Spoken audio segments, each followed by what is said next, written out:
the EMT class through some of my friends. Went to a ride along, took the class, and then I was kind of like, well, here I am.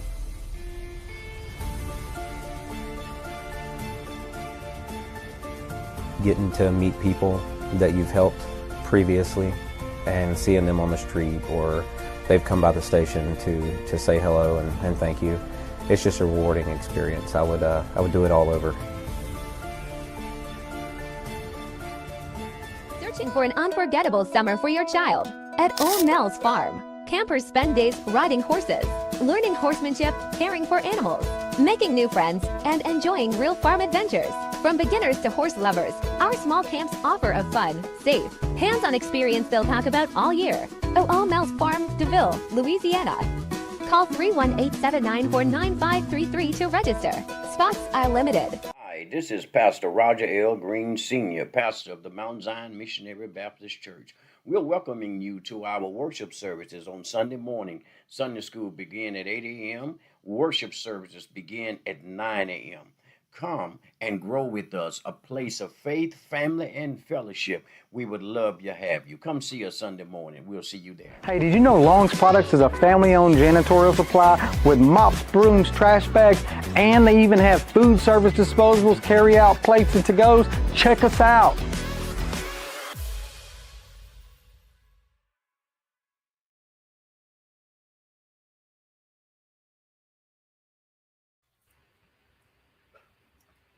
Good evening, Central Louisiana and Northeast Louisiana. I'm Jack, and this is Let's Talk on UrbanCast. This community conversation is powered by our silver sponsor, Acadian Ambulance, as we work to keep Central Louisiana, and in this case, Northeast Louisiana, informed, engaged, and connected. Tonight, we're talking about Representative Gabe Firment's campaign for the Louisiana 5th Congressional District.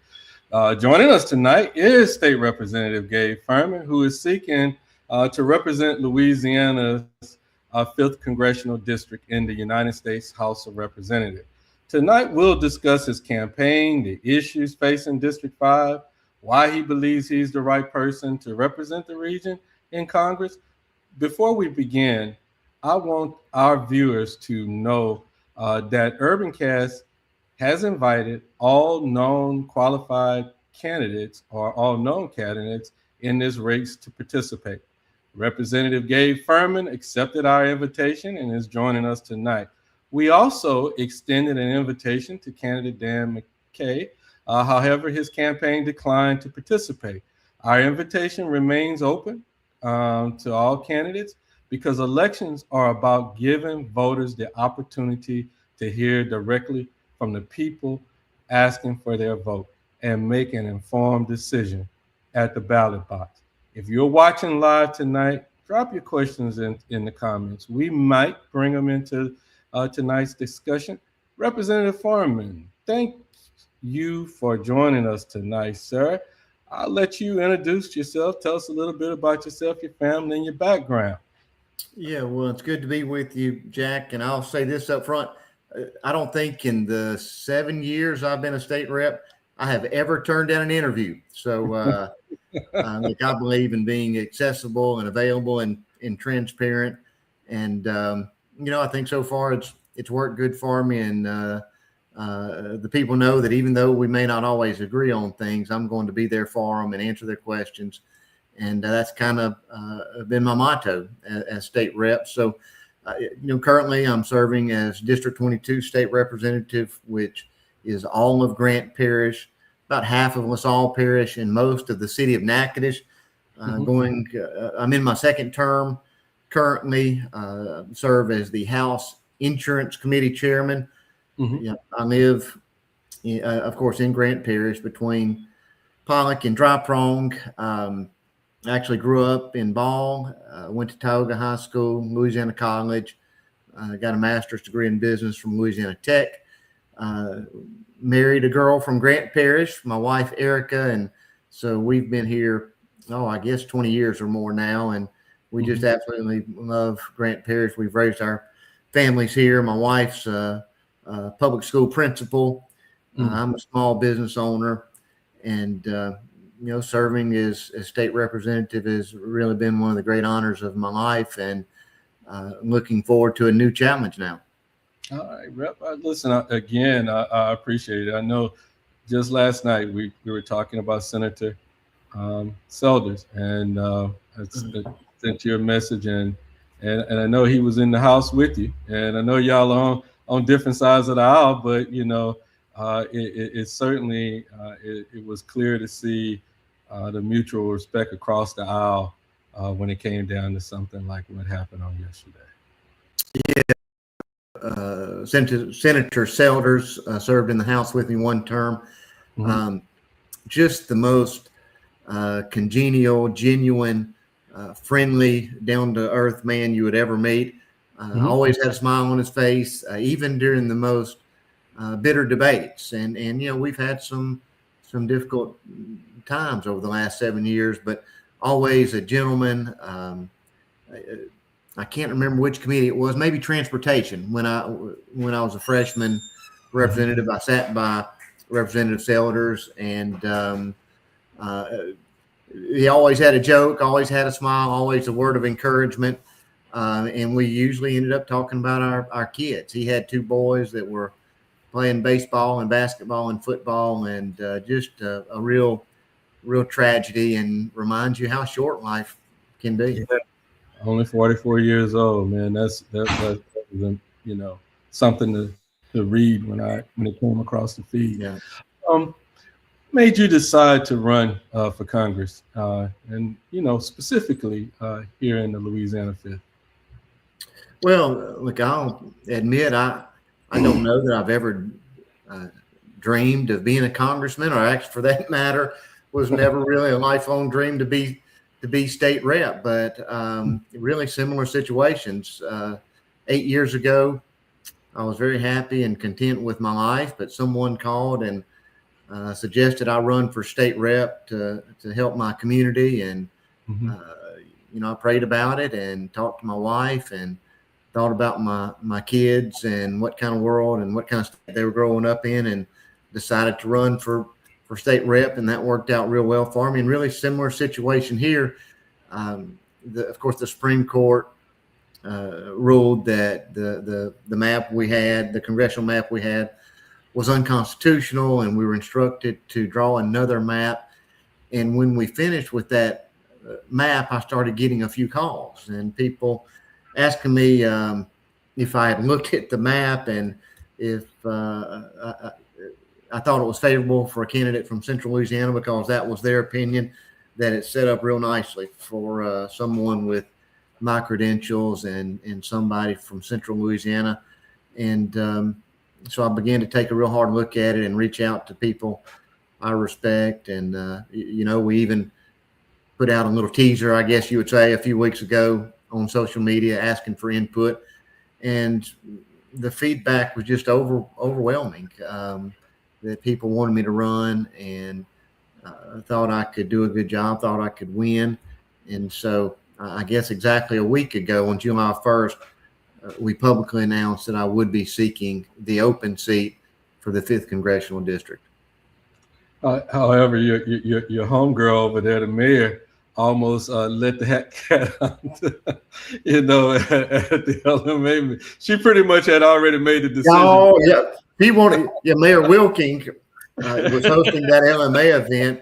She wanted me to announce at her event. And, but look, it was probably the worst kept secret in Central Louisiana, because I think most people knew that my mind was made up, and that it was really just a formality for me to make that announcement public. But no, and of course, Mayor Wilking at the LMA conference mentioned something that is important on a sentimental level, at least to me, is my parents still live in Rapides Parish and cannot vote for me in my state rep district, but this will at least give my mama a chance to vote for me at least once in her life. So excited about that. I bet so. How has serving in the House, the Louisiana House, prepared you to run for this and to operate in a seat in Congress? Well, I think it's been extraordinary preparation. You know, Congress is also a legislative body, and just like the House of Representatives that I've served in for these last 7 years, and so that's what my campaign is going to be about. I think when you look at the other candidates who are my friends, but you know what I want to do is talk about my record in the legislature, and you know I've been very successful in getting legislation passed, getting some very tough and controversial legislation passed. But I think that record of success in the state legislature will certainly translate into success in Congress. And that's what we need. We need people to go up there and get things done, not just to talk about what they want to do or what they think they can do. You know, let's talk about what we've actually done, what we've accomplished. And I think my resume is going to stack up really well and up against whoever it is that may end up running against me. Okay. If someone has never voted for Gabe before, why should they consider supporting you right now? Well, the best example is the fact that I'm doing an interview with you right now, and that because I am the most transparent, honest, available, accessible representative out there, and that is not going to change. And you know, when I was running for state rep, the only promise I made is if you pick up the phone and call me, I'm going to answer, or I'm going to call you back. If you want to come to my office and see me, we're going to schedule a time to do that. And I promise that even those times when we don't agree on an issue, we're going to be able to sit down and civilly discuss our disagreement and have a mutual understanding that we both want what's best for the people. And so I'd start with that. You know, I'm a strong conservative Republican, and I will not back away from that. But I can tell you that I've made many friends in the legislature, many friends in my district over the past 7 years that are Democrats or that may have a very different worldview than me. But I think they respect the fact that I'm always willing to talk. And you know, there's certain issues that we can all agree on. And if someone calls my office with a problem with the DMV, or if they're having a problem with Medicare or Medicaid or Social Security, you know, it doesn't matter what party you are or how wealthy you are or how prominent your family is in the parish, we're going to do the best we can to help you. And that's actually a very important part of being a congressman as well. Our office interacts very frequently with our congressional delegation. And I can tell you that is one of the most important things to me as state rep, is having a congressman or a U.S. senator with a local office that is available and is out in the community and is there to assist my constituents. So I certainly intend, if elected, to have a very proactive staff that is out and about in the community and is there to help the people, not with policy issues, but with just basic everyday problems that come up in the course of life. Right. Okay. Well, there's a question over here in the comments right now, and I'm gonna go ahead and ask it right now because it's one question that I have a little bit later, but since it's there, I'm gonna go ahead and address it. What's your, and you know, your quick stance on CCS, marriage equality, and one of the things you're going to be representing a very rural community. This 5th district, I mean, outside of Alexandria and Monroe, you know, everything is in the rural area. And what's your stance on healthcare? Because that seems to be a big issue with a lot of rural communities, not having or potentially may not have access to adequate health care without having to drive a long way to seek that service? Yeah, no, that's a great question, and it's a huge issue for rural communities. In fact, I live in a parish that we don't have a single practicing physician in Grant Parish. So we're reliant on who operates in Grant Parish. So we're very reliant on our rural health clinics. And quite frankly, I don't know what we would do without them. Access would to healthcare would be severely limited. And so absolutely, I'm a proponent of keeping our rural hospitals, our rural health clinics open. The Natchitoches Medical Center is currently in my district, Hartner Medical Center in LaSalle Parish. And we've been able to work with both of those systems, and really both of those hospitals are flourishing, and they've got quality physicians and nurses. I think having the technical and community college system producing nurses and healthcare professionals along with our four-year colleges, that's a critical component to rural healthcare, and we've been very successful there. Northwestern State, which I represent, turns out more nurses, I believe, than any other university in the state. So, that we've done other things. This session, we increased the Medicaid reimbursement rate for rural health clinics. I think the expansion of telehealth can certainly fill some voids there.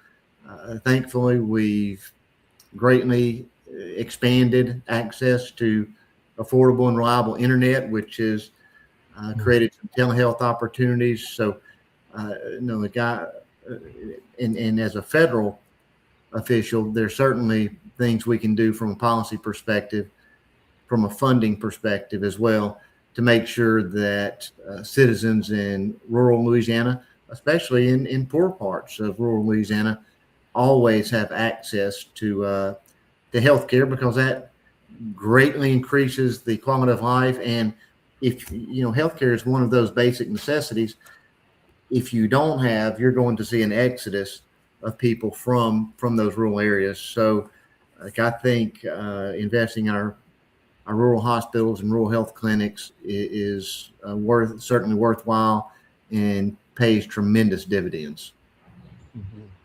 And so what's your quick stance on CCS? What's that? Uh-oh. What is it? It was a lot of fuss. People, I guess folk want to know if it comes back. Where will you stand on it?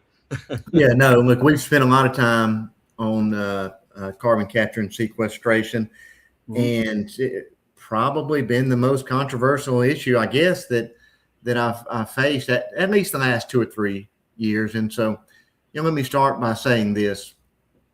I am 100% in support of oil and gas. I think that industry has kept our state afloat for 100 years now. I'm with President Trump when he says drill, baby, drill. That's what we need to do. We need to be removing regulatory burdens, and we need to be incentivizing companies who left the state to come back. Thankfully, we're beginning to address legacy lawsuits and coastal lawsuits to create an environment more favorable for oil and gas.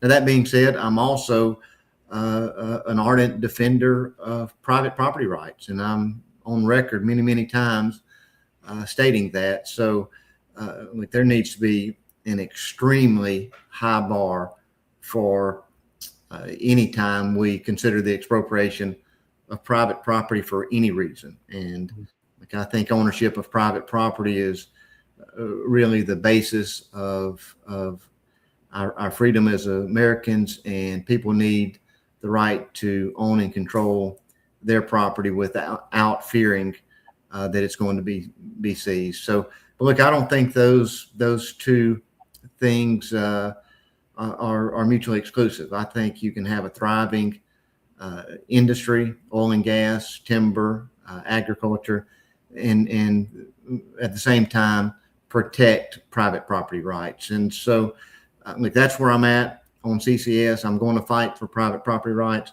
but I will never shy away from the fact that I am 100% in support of oil and gas and industry. Mm-hmm. One of your top priorities is securing the border. What specific federal policies would you want to work on supporting to strengthen the border security? I think just continue what President Trump's been doing. I think you build the wall, if there are people here illegally, and I think that's what we have to remind ourselves is it's against the law to enter this country illegally. We've got methods in place to allow for people to come here legally, to work, to become citizens. Now, perhaps we need to make that process easier, but I completely agree that if you're here illegally, you need to go back and do things the right way. And so I'm completely supportive of the president and his policy in regards to the border and illegal immigration. It's a national security issue. I mean, a country without borders is not a country. By definition, a country has defensible borders. And so if we're going to protect our national sovereignty, and if we're going to just prevent these horrible things like child trafficking and fentanyl and all these dangerous drugs from coming across the border from China, one of our most dangerous adversary, we've got to have a secure border. So it's a matter of national security, and it's certainly an issue that impacts us here in Louisiana as well. Okay.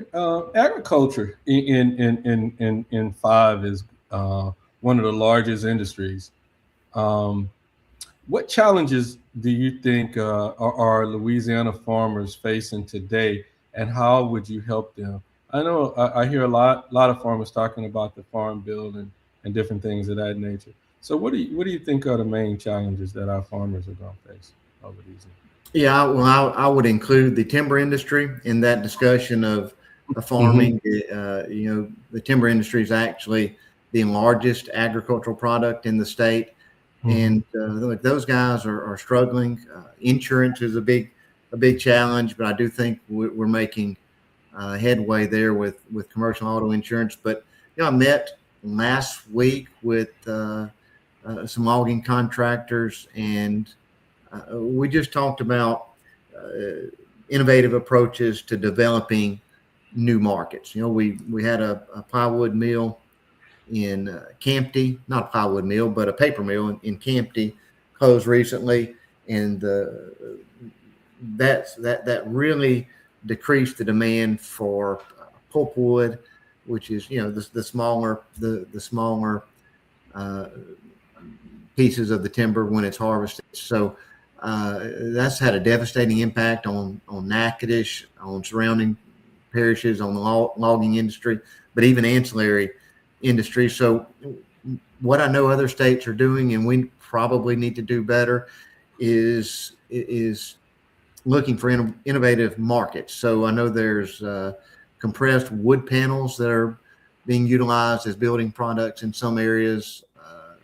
We've got Drax that's doing business in LaSalle Parish. I believe they're up in Morehouse Parish. They've got a port in Baton Rouge, and they produce wood pellets that's used in Europe to produce energy. So I think, especially when it comes to timber and really all agricultural products, we've got to be looking for ways to expand that market and provide more opportunities for them to sell their products. So removing any sort of regulatory burden, I do think there's things like really excessive environmental regulations that are big cost drivers for the agricultural industry, and we need to take a comprehensive look at those regulations, and if there's any that can be removed and allow these guys to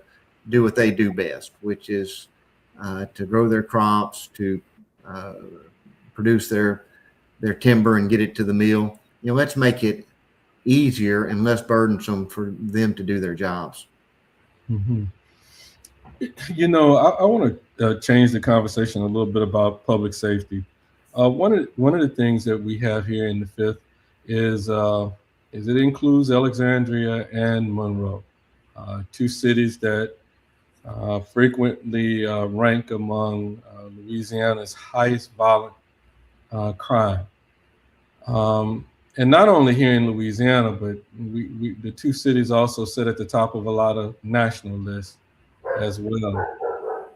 While crime is primarily addressed at the state level and the local levels, the city, parish, what role do you think Congress should play in helping communities with public safety?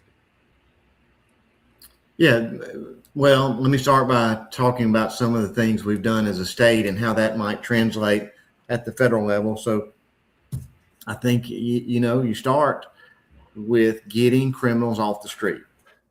And one of the first things we did, my second term when Governor Landry came in, we rolled back some of what I would consider soft on crime policies of the previous administration. And I don't like the fact that we have a high population of individuals incarcerated, but if you're committing violent crimes or even property crimes, before we can identify the underlying causes of that, you've got to pay the price, and we've got to get those criminals off the street. And sure, we need to rehabilitate them when they're in prison, but we've got to make sure that the punishment fits the crime and that our sentences are a sufficient deterrent. And so I think we've done that. I think crime, even in Alexandria and Monroe, certainly New Orleans and Baton Rouge, is decreasing. And I think that's attributable to us rolling back some of those soft on crime policies and passing criminal justice reform. And certainly at the federal level, what I would like to do is continue supporting our law enforcement agencies like I've done as a state legislature, and there's some funding opportunities there. But, I think at the federal level, where we've got the most opportunities is taking a really comprehensive look at what's driving people into that lifestyle. What makes someone so desperate that they take that risk to commit a crime and to potentially go to jail. And so when you look at the breakdown of the family, when you look at how invasive addiction is and mental health issues, I think we look at on a federal level, how are we doing as a nation? How do we incentivize keeping families together? How do we I think the best way to prevent somebody from being a criminal outside of having a strong family structure is make sure there's jobs available. I mean, there's nothing like coming home at the end of the day, looking yourself in the mirror and knowing you did a honest, hard day's work, that you're providing for your family. And that gives you a sense of pride and a sense of self-sufficiency. So I think having jobs available, opportunities available, education is a critical part of solving these issues. We need to make sure that our kids are coming to kindergarten and first grade, and they've got the skills necessary to succeed and not to fall behind their classmates and never catch up. So I think that there has to be a partnership between the federal government and state governments on things like education and entitlement systems, Medicaid. We've done a good job. Of course, we can do better identifying fraud, waste, and abuse in Medicaid, and I'm absolutely a supporter of work requirements for Medicaid. I know that's been somewhat controversial, but so there's lots of things we can do from a federal level to keep people off the streets and from getting into a point in their life where they feel like they have to commit a crime. I think, and I'm going to interject here a little bit and say one of the things that you said was that was really key. And you hear a lot of times people talk about it's the family issue, let's fix it. But something that you said that was really important, and that was make sure that there's an adequate stock of jobs available. I know when I start taking a look at, Alexandria over the last 30 years, and I've seen the sheer amount of major industries that leave that also create those downstream jobs and different things of that nature. The one thing that we've seen with those organizations leaving the community and the downstream jobs going away is an increase in crime because there's not an adequate staff of living wage jobs that are here. In our region here in Alexandria, we lost England Air Force Base, we've lost International Paper, Dresser, and we can just keep on going with those names, but literally they were never replaced. And but yet and still, we still had the people here. So you've seen people move into a more aggressive stance to try to just survive here in this community. So if you feel the way that you feel, I think I kind of agree with you on that job piece. How do we work on just that thing? Because we know that the lack of adequate jobs is pushing the poverty level and all of that kind of stuff. And with areas, before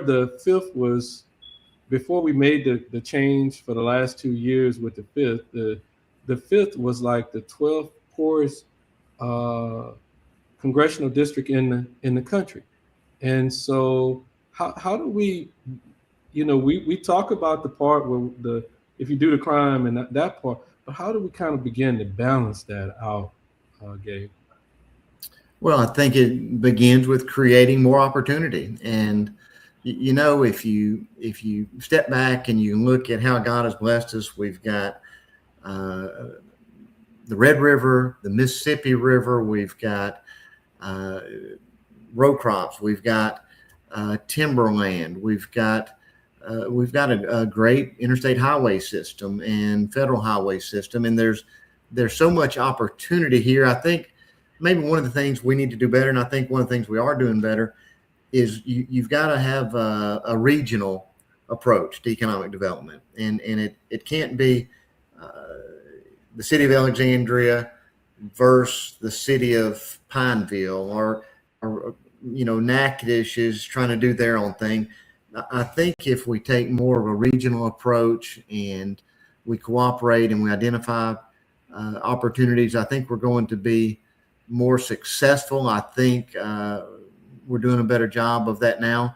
There's a lot of opposition to the data center that's being constructed, and I understand those concerns. But I also think we have to keep an open mind, and we have to be looking at ways to expand our economic possibilities. And look, we don't have to hit a home run. We don't have to have a car manufacturing plant that's going to bring in 3,000 jobs. I know of an air conditioning contractor that has purchased an out of business grocery store in Colfax, and they're fabricating sheet metal. I think they've probably got 6 or 8 employees, but those are great positive stories, and I'll take 15 or 20 of those across Central Louisiana. Look, that's 6 or 8 families that are being taken care of, and so we've got so many opportunities. I just think we need to have an open mind and have a spirit of cooperation. you look at the technology corridor along I-20 now. No reason we can't become a hub for some sort of technological innovation right here. And like this access to broadband, which is something I'm very proud of.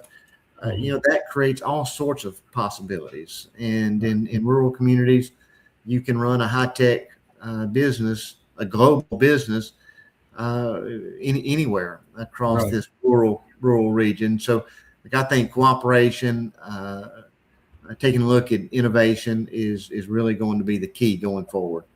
Right. And I guess I don't take the approach in the IT arena because I'm from that arena. And so when I see it as an opportunity, I see it as an opportunity for all of our engineers, computer scientists, computer engineers, or technicians and what have you, to have an opportunity right here at home, as opposed to having to go to Dallas, go to Houston, go to Atlanta, and things of that nature. And we're right here in the crossroads. It's nothing for that whole I-49 corridor to be a tech corridor as well. I agree. Yeah, the infrastructure is there for it. So outside of the technology, where else do you think we could really, with a short-term goal, try to stack on jobs coming back into our community? Is it any other sectors other than the technology sector? Well, look, healthcare. We've got a great healthcare infrastructure. Not just in Rapid Parish, but in Natchitoches, LaSalle, really across the entire region.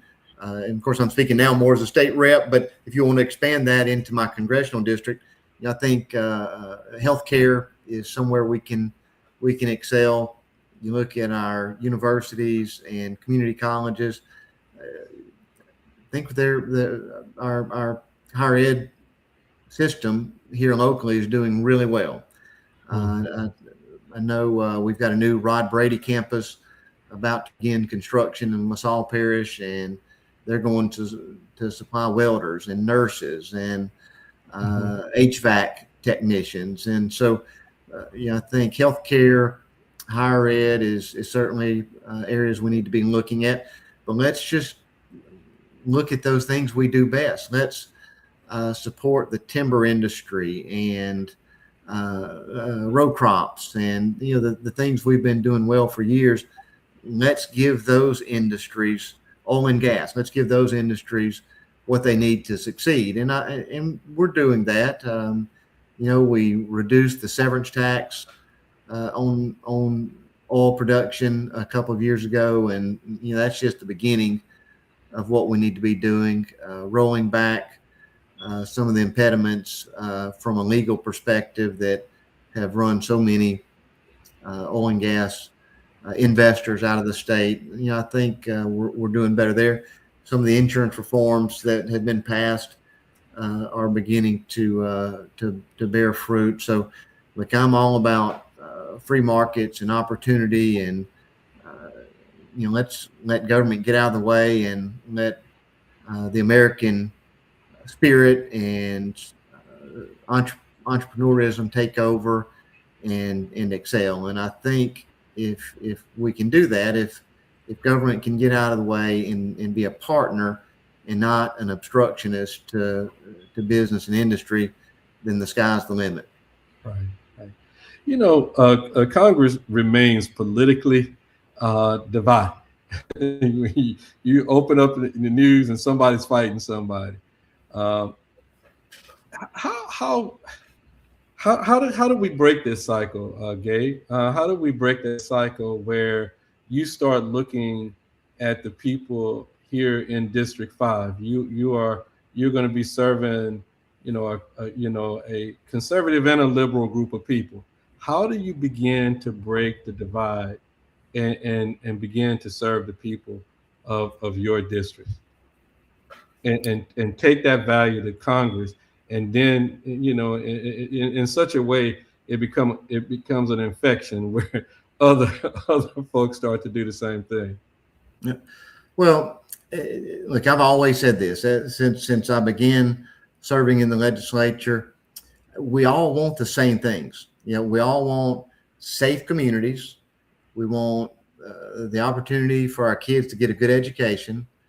We want functioning water and sewer and good roads and access to broadband, and we want opportunity for our kids and our grandkids. So I think that's it. That's what we want, but we've got different ideas about how to get there, and I think that's where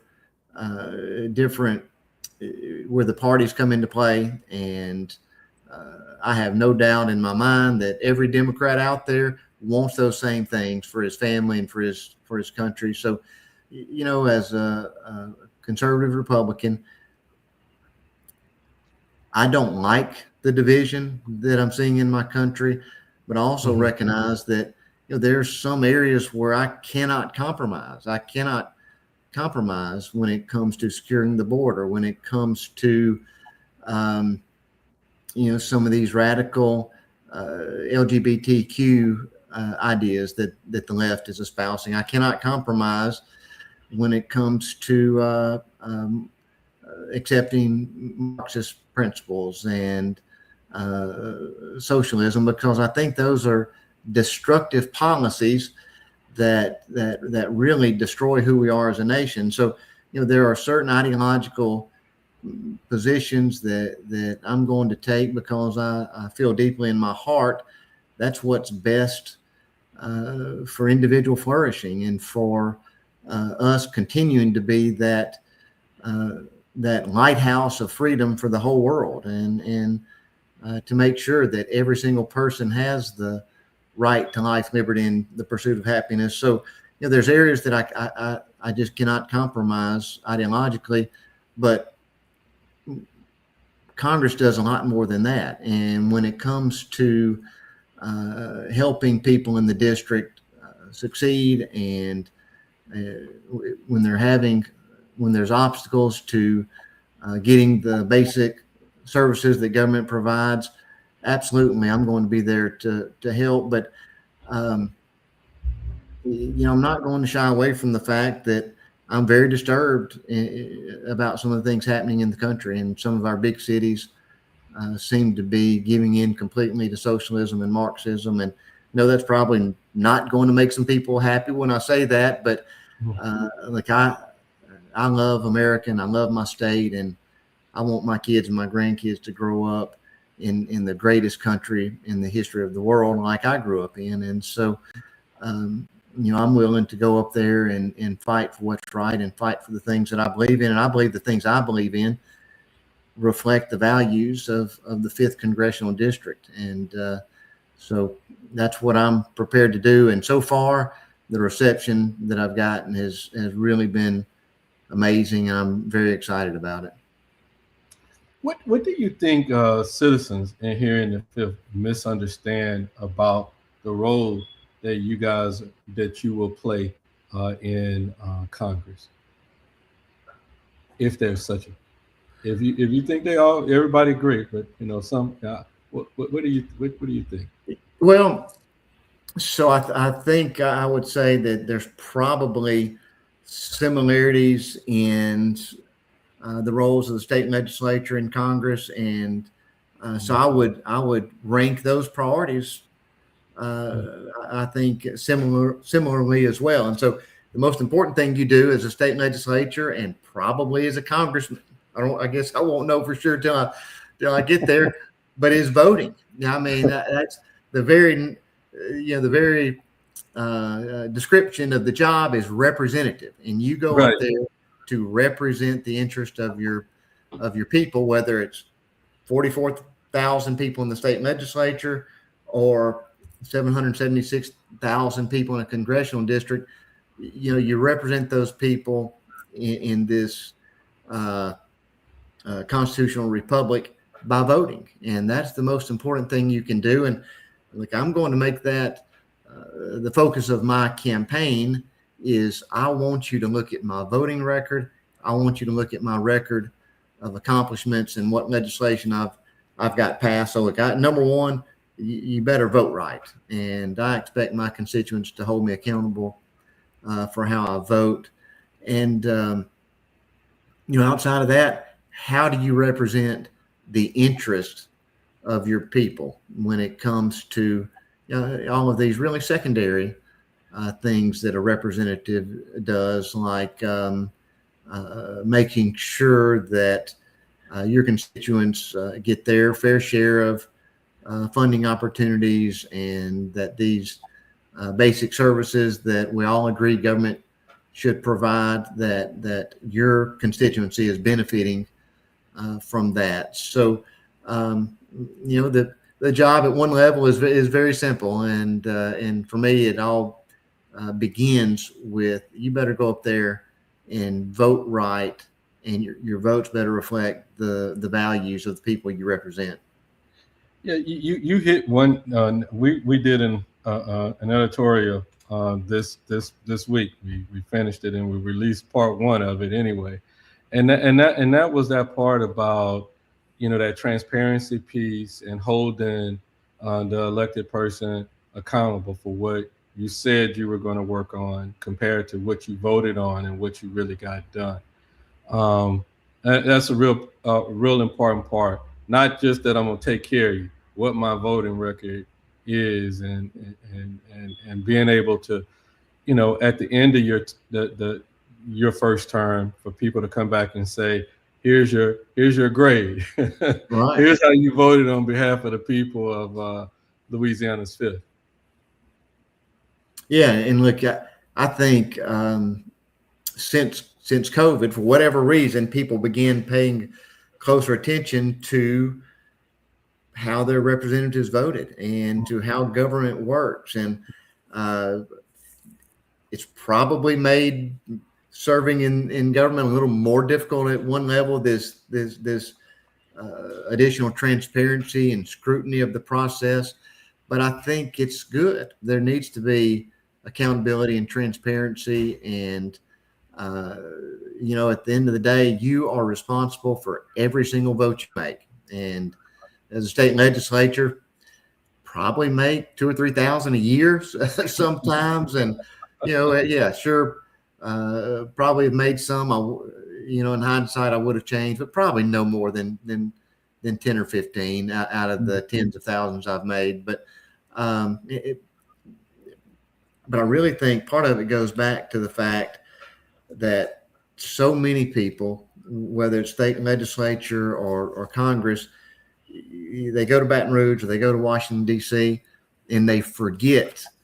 They become enamored with the lifestyle and the so-called power, and they forget where they came from and who they represent. And I don't think I've done that. I think I've been true to my roots and true to the people here in District 22, and certainly intend to bring that same character and conviction and courage to Washington, D.C., and will be accountable to the people that sent me there. And, I think one question everyone should ask people running for office, they need to dig in and figure out why that person is running to begin with. And if they're running out of personal ambition or to make themselves even richer, even wealthier, probably not the kind of person you need to be sending to Baton Rouge or Washington, D.C., regardless of party, if that's their motivation. I would say that's true for probably to any office you plan to hold. If you're going for personal reasons, that's probably not the right reason. Absolutely, yeah, right. I agree. Right. Well, I tell you, before we close our rep, what final message would you like to leave the residents of District 5 with this evening? Well, I would just hit on some of the things we've already talked about. We need people in Washington, D.C. who are running for the right reasons.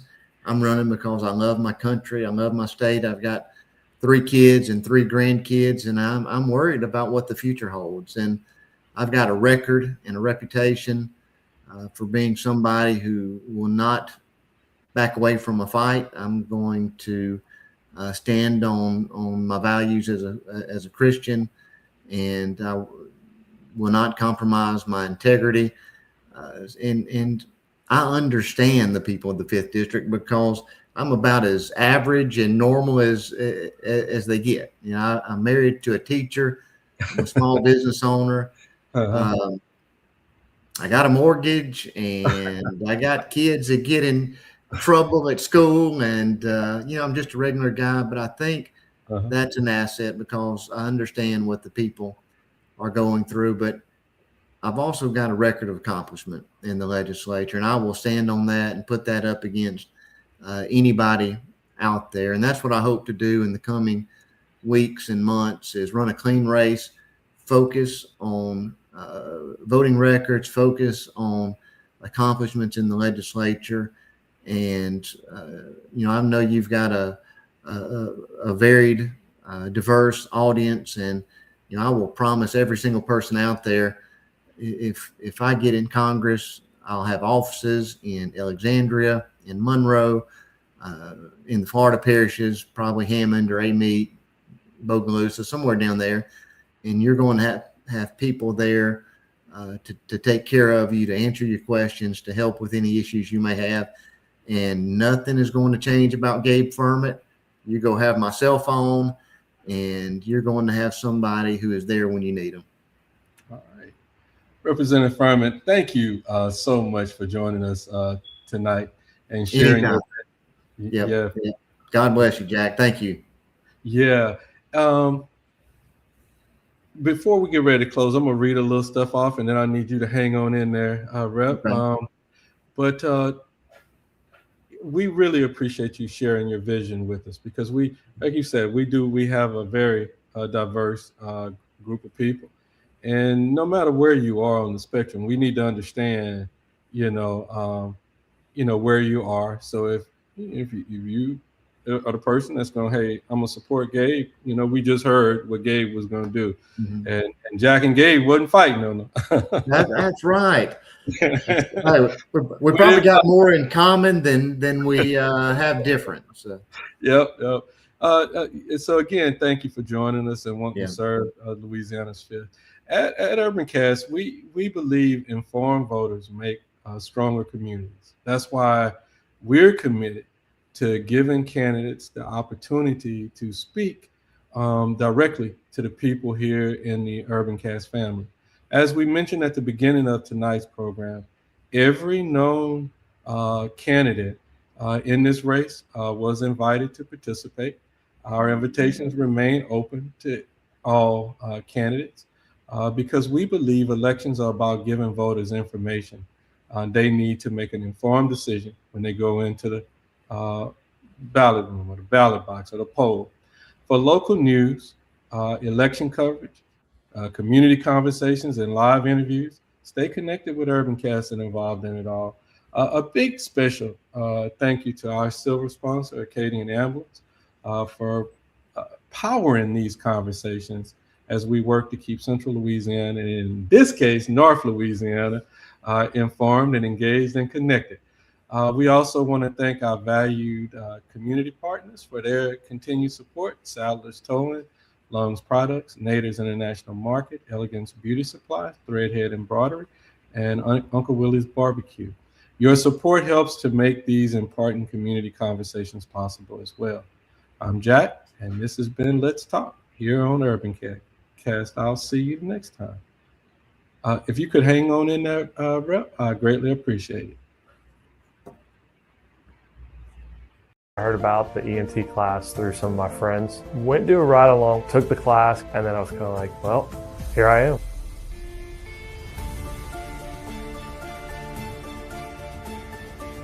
Getting to meet people that you've helped previously and seeing them on the street, or they've come by the station to say hello and thank you. It's just a rewarding experience. I would do it all over. Searching for an unforgettable summer for your child? At Old Nell's Farm, campers spend days riding horses, learning horsemanship, caring for animals, making new friends, and enjoying real farm adventures. From beginners to horse lovers, our small camps offer a fun, safe, hands-on experience they'll talk about all year. Old Nell's Farm, DeVille, Louisiana. Call 318-794-9533 to register. Spots are limited. Hi, this is Pastor Roger L. Green Sr., pastor of the Mount Zion Missionary Baptist Church. We're welcoming you to our worship services on Sunday morning. Sunday school begin at 8 a.m. Worship services begin at 9 a.m. Come and grow with us, a place of faith, family, and fellowship. We would love to have you. Come see us Sunday morning. We'll see you there. Hey, did you know Long's Products is a family-owned janitorial supply with mops, brooms, trash bags, and they even have food service disposables, carry-out plates, and to-goes? Check us out.